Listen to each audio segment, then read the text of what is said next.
د نبی علیه الصلاة والسلام مبارک پر امت باندې یعنی عزیزانو دوستانو ملګرو پر موږ تاسو باندې الله رب العزت ډیر خصوصي انعامات کړي دي چې هغه خصوصي انعامات الله رب العزت مخکینی امتو ته نور کړي لکه په هغه خصوصي انعاماتو کې یو انعام د شب قدر شوه انا انزلناه فی لیلة القدر وما ادراک ما لیلة القدر لیلة القدر خیر من الف شهر قرآن په دې گواه دی چې د دې یوې شپې نیکي در زرو میاشتو هم غوره او بهتره ده لا زیات اجر لري لا زیات الله ته خوښه ده لا زیات د ثواب او د بدلې مستحقه ده د یوې شپې هغه نیکي هر نیک عمل چې انسان پکې وکړي زر میاشتې 4 کاله کېږي زموږ زندگی به 4 کاله وي دې وجې نبی علیه الصلاة والسلام مبارک فرمایي د دې روژې څخه بیا خاص کر د اول عشرې څخه ورپسې د دویمې عشرې څخه ورپسې بیا آخرنۍ عشره چې ده چې جهنمي پکې ازادېږي د جهنم عتق من النار نو بیا خاص کر د شب قدر د شپې د خیر او د برکتو د بخښنې او د مغفرت څخه بل څوک نه محرومه پاتې کېږي مګر هغه څوک به محرومه پاتې کېږي چې اګر سره بدبخت وي هغه محروم وي هغه د په خیر کې حصه او نصیب نه وي حکیم الامت یو مثال ورکړی دی وایي بعضې خلکو باندې د روژه دی تېره سي الله دې موږ وساتي لکه یو سړی دی په کور په خونه په کوټه په ښه بنګله کې پټ دی خبر نه دی د بندې باران دی وریځ ده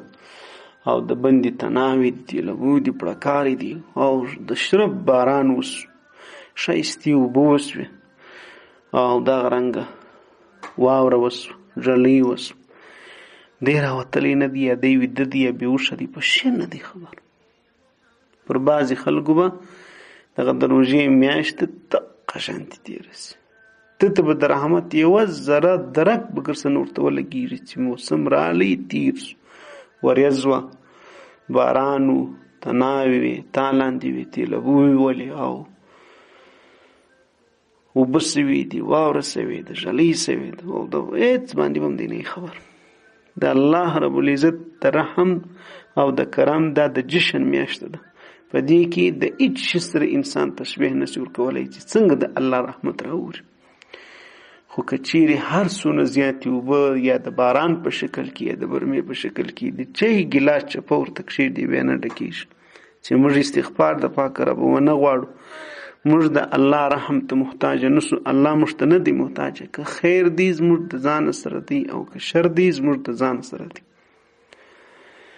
موږ دې ته محتاج ځان نه وبولو یا نه اوسو چې یاره د مغفرت څه شي دی او دارنګه دا ذکر عبادت و قرآن تلاوت دا خیر دا د چا لپاره دی خپل ځان لپاره دی څوک چاته وایي چې وروره توشه در سره واخله مسافري دي په مخ کې او انسان توشه بیخي ناکاره شیان ځان سره واخلي څوک چاته وایي کمپنۍ ته وایي کور جوړ کړه کور چې جوړ کې هېڅ ځان ځینې خلاص کې سترګې ورتورې کې خو هغه کور چې سبا ورته تپ کې پروت وي پر تا یې اوبه راڅڅېږي یوه ورځ یې دیوال در باندې نړېدلی یوه ورځ یې سر در باندې رایلسوي یوه ورځ یې اوبه در باندې راڅڅېږي یوه ورځ بل غم یوه ورځ بل غم دغه شانتې زموږ ستاسو مثال دی ځان چې موږ کوو د ځان سره کوو که لمونځ دی د ځان لپاره دی که حج دی د ځان لپاره دی که صدقه ده خپل ځان لپاره دی نو مطلوب مې دا و چې دغه 3 عشرې چې الله رب العزت په روژه کې دغه کړي دي په دې کې بیا خاص کر آخرنۍ عشره په آخرنۍ عشره کې بیا د شب قدر شپه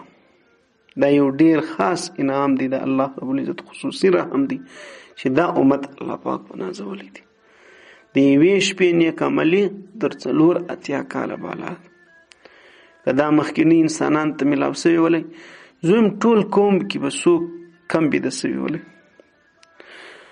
خو په موږ تاسو کې ورونو که نور نه یي چې موږ دومره وکړو انسان د پیسکو په ساده ځان راوګرځي لکه دا اول شرط دی او دست تازه کول دي او دغه باوجود انسان خپل فرضي لمونځ په جمع ادا کړي او دغه ترڅنګ انسان څه ناڅه په وسه پرې خپل ذکر اذکار تلاوت د قرآن یو نیکي چا څونه دی وسوي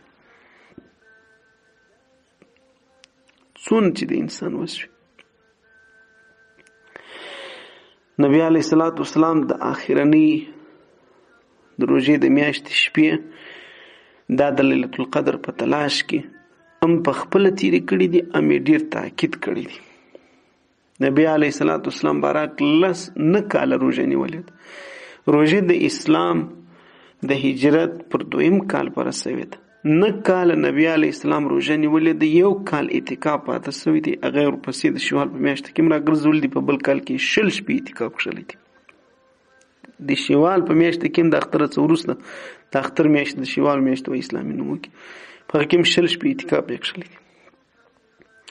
نو دغه 2 عبادتونه ډېر خاص عبادتونه دي په د آخرنۍ شپو کې، یو اعتکاف او دویم لیلة القدر. لیلة القدر دا په تاک شپو کې الله پاک پټه پاته کړې ده، پټه کړې ده، کله په 21م کې، کله په 23م کې. او الله رب العزت دی چې چاته وغواړي په هغه شپه به الله پاک ورپه نصیب کړي. متکب ته به ضرور نصیب کېږي که انسان فسق ونه کړي، فساد ونه کړي، انسان کوشش وکړي او په ذوق او په شوق او په دعا سره د دې شپې کوشش وکړي په اخلاص سره، الله رب العزت فضل او د الله رب العزت په کرم باندې به خامخا د دې څه انسان محروم نه پاته کېږي، در نصیب کېږي به، که ته په پوه سې او که انسان نصیب په پوه.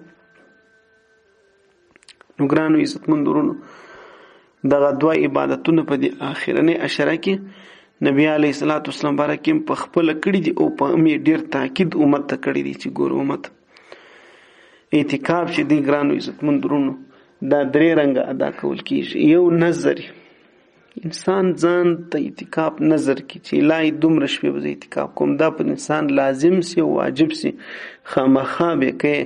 او که د روژې میاشته نه وه په عام وختو کې روژه به هم ورسره نیسي، بغیر له روژې اعتکاف نه صحیح کېږي. دویم اعتکاف هغه سنت مؤکده دی، نبی علیه السلام کړی دی. د کلي په خلکو دا لازمه ده چې یو سړی اعتکاف ته کښېني په هغه جومات کې چې 5 وخت لمونځ په جمع ادا کېږي. که چیرې د کلي خلک یو سړی اعتکاف ته نه کښېني نو ټول خلک په دې باندې ګناهکاره کېږي، د ټولو خلکو غاړې په بندې دي. او که یو سړی کښېنستی د ټول کلي کې هم ثواب ورسره شریک دي او هم دغه رنګه ټول کلي بیا د ګناه څخه خلاص دي او د ټول کلي غاړې خلاصې دي. نو اعتکاف یو سنت مؤکده دی.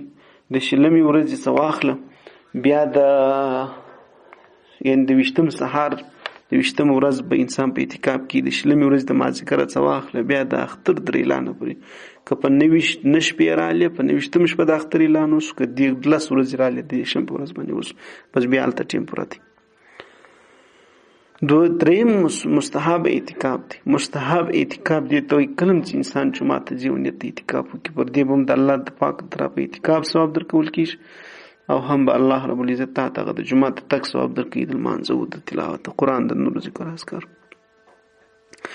شب قدر دا الله پاک پټه ساتلې دې په خاطر باندې چې د دې شپې د پیدا کولو لپاره انسان کوشش وکړي. انسان چې دومره غټ خیر ترلاسه کوي نو څه نه څه کوشش خو ضروري دی. او انسان عبادت وکړي، انسان چې دا عبادت وکړي، د عبادت په کولو کې زموږ الله ته، خالق ته، د دې کائنات و مالک ته زموږ په عباداتو کې نه د یوې ذرې پیدا شته، نه زموږ په ګناهو کې د یوې ذرې نقصان الله ته شته. که خیر دې زموږ د خپل ځان سره دی، که بد دې زموږ د خپل ځان سره دی. خو الله رب العزت دې امت ته دا یو خاص انعام ورکړی دی چې د یوې شپې ته هغه فضیلت ورکړی دی چې د هغو د وجې د 480 کالو یا د 1000 میاشتو لا هم د دې شپې هغه یوه که صدقه وکړي صدقه یې تر بالا ده، که سبحان الله کې وایي سبحان الله یې در بالا دی، که دغه د شپې تراویح وکړي تراویح در بالا دی، که روژه یې تر بالا ده. مثال درته هم که تلاوت د قرآن وکړي تلاوت د قرآن یې در بالا دی، که هر څه وکړي در هغه د بالا دی. نبی علیه السلام امت ته، صحابه کرامو ته د مخکینیو بزرګانو ذکر وکړي چې پلانی بزرګ بني اسرائیلو کې تیر شوی دی، 1000 میاشتې د الله عبادت کړی دی او وروسته داسې حال کې روح الله ته سپارلی چې صرف سجده الله ته یو شی و په دا وخت کې بل روح الله ته سپارلی دی. داسې ژوند تیر کړی، داسې زندګي. صحابه کرامو تمنا وکړه چې کاش موږ ته دومره وس او توفیق ولري چې موږ ته الله رب العزت داسې ته راکړی د هغه ټوله زندګي الله په یوه شپه کې ورته راونغښتله. خالي سوچ وکړئ 4 کاله د چا په وسه پره ده چې انسان نیک اعمال وکړي، لیکن د دې یوې شپې عبادت تر 4 کاله چې هر کار یې راواخلي هغه یې تر افضله دي، تر بالا دي.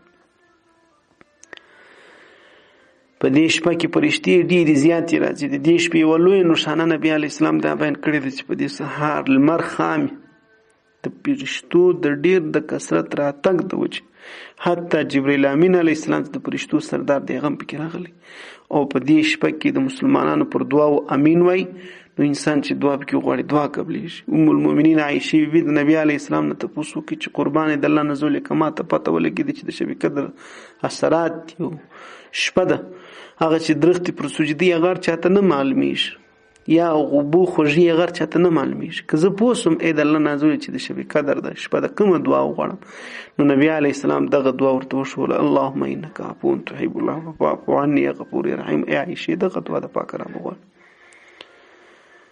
دوستانو درنو عزتمندو ملګرو په دې شب قدر کې قرآن نازل شوی دی.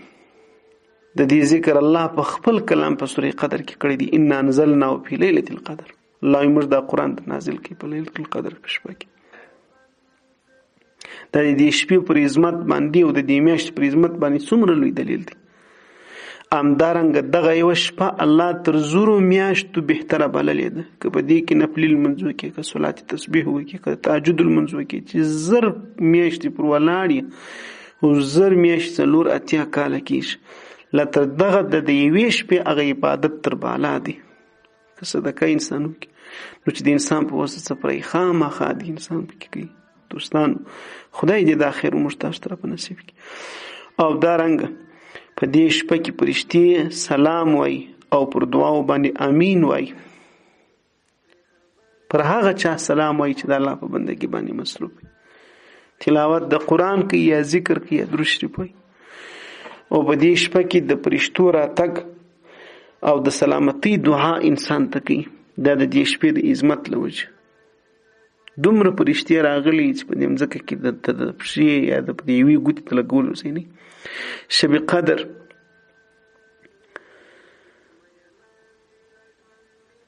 د دې شپې په نامه یو سورت الله په خپل کلام کې نازل کړی دی چې هغه ته سورة القدر وای. په هماغه سورت کې د دې نوم دی. د شب قدر شپه د سلامتی شپه الله رب العزت په همدغه سورت کې بللې ده. د شب قدر په شپه کې د عبادت کولو والا مخکینی او وروستنی ګناهونه دا د بخاري او د مسند احمد په روایت باندې نبی علیه الصلاۃ والسلام بارک فرمایلی دي چې الله وربخشي مخکینی او وروستنی. شب قدر دی امت ته لکه دا امت چې الله ته قدردانه دی دغه خاص خصوصي انعام دی چې الله پر کړی دی. شب قدر الله رب العزت ټاکلی دی.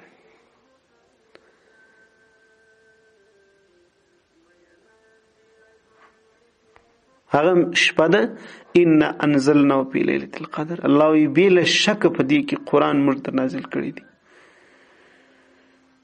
شب قدر کې قرآن کریم نازلېدلو څخه دا مراد دی چې قرآن کریم 2 واره نازل شوی دی. یو پلا د لوح محفوظ څخه اسمان د دنیا ته، بیا د اسمان د دنیا څخه لږ په 23 کالو کې نبی علیه الصلاۃ والسلام بارک ته نو د لوح محفوظ ته په سماء دنیا ته د اسمان د دنیا اسمان ته په د شب قدر په شپه کې راغلی دی. یو شپه ده الله رب العزت ودې ته هغه عزت او هغه قدر او احترام ورکړی دی چې دا تر 1000 میاشتو لا هم فوق بللې ده، لا هم اعلی او بهتره بللې. لیلة القدر خیر من 1000 شهر.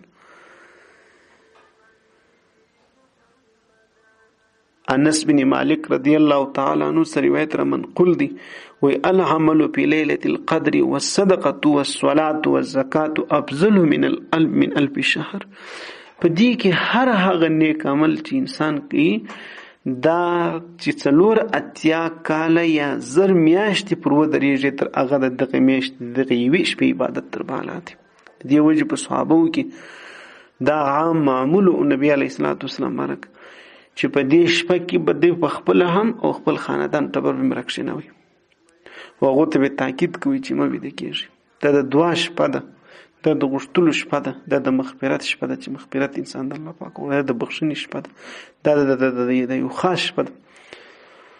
معمول په صحابه کرامو کې دا ول چې هغه به نه ویده کېدل، شپه به یې رونول، ټوله شپه ویښ ناست الله ته په عباداتو مصروف. الله رب العزت دې موږ تاسو ته هم توفیق نصیب کړي. ګرانو عزتمندو وروڼو، داسې د شب قدر عمل د 480 کالو څه یا د 0 میاشتو څه چې 83 کاله 4 میاشتې جوړیږي. روح البیان تفسیرا دغه رنګ لیکلی دي. د زیات ثواب دی، زیات علم الله تاسو چې څومره زیات په څومره افضل الله شماري. نو دا تاسو په خپل سوچ وکړئ.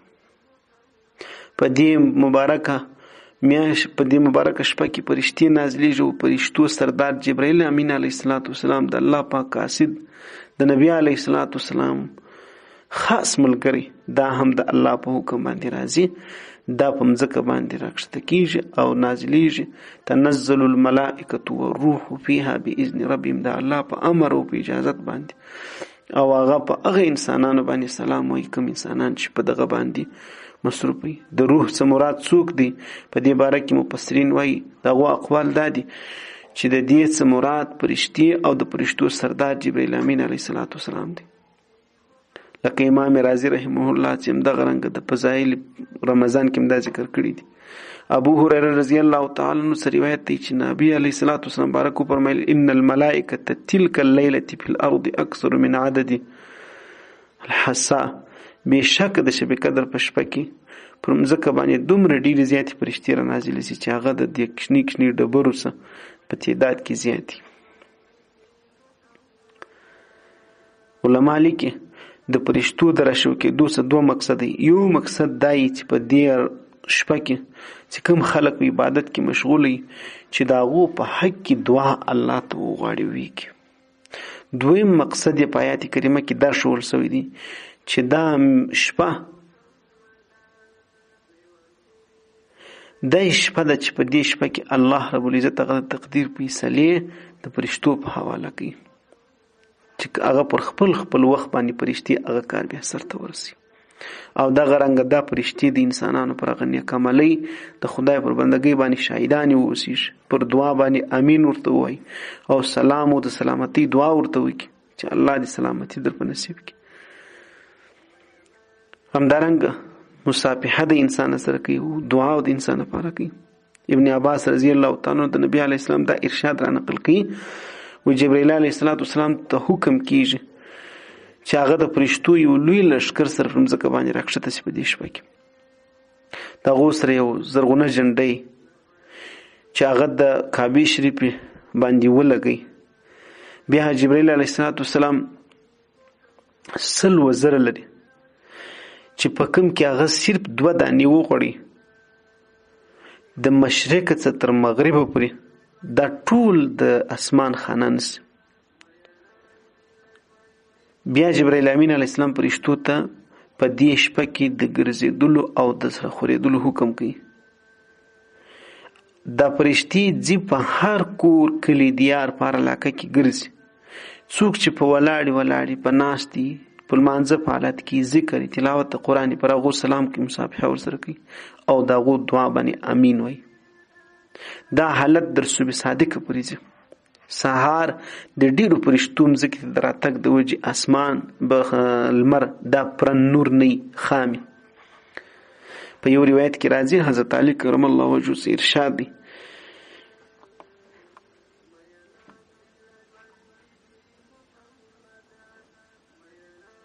چې په اسمان کې یو قسم ملائکه دي چې هغه کله د فرشتي د دې شپې په د شب قدر په شپه کې د الله څخه اجازه اخلي. الله رب العزت اجازه ورته کوي، د الله په اجازه باندې دنیا ته راکښته کیږي.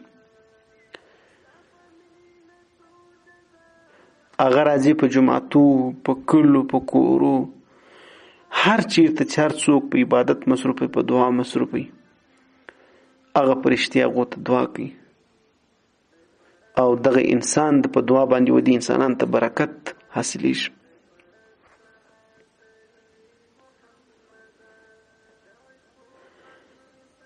انس بن مالک رضی الله تعالی عنہ څخه روایت دی چې هغه سړی هغه ښځه چې په ولاړې چې ذکر کوي چې قرآن وایي چې په عبادت مصروف وي هغو ته د برکت او د ښه ژوند د دنیا او د آخرت د کامیابۍ دعا د فرشتي کوي او سلام ورباندې وایي.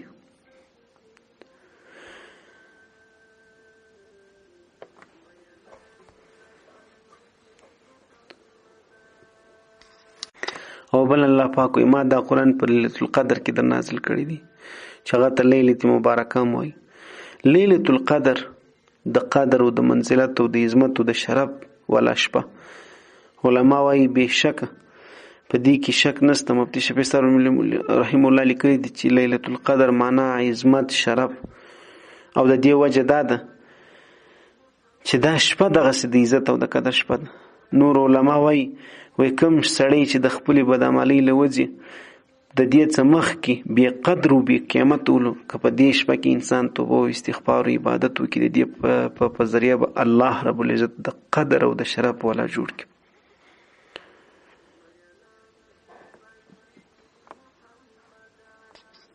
کوم سړی چې د شب قدر په شپه کې من قام لیلة القدر ایمانا و احتسابا غفر له ما تقدم من ذنبه مخکینی ټول ګناهونه الله پاک ورته وبخښي. او په یو روایت کې راځي چې مخکینی وروستنی ټول صغیره ګناهونه الله پاک ورته وبخښي.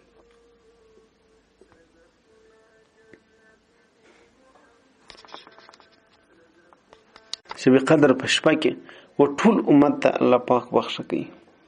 هیڅوک دغه نه پاته کېږي، لیکن اما یو څو کسان داسې شته چې هغه غریبان محرومه پاته کېږي. د هغه ذکر بل مجلس یا په بل بیان کې کوو انشاءالله.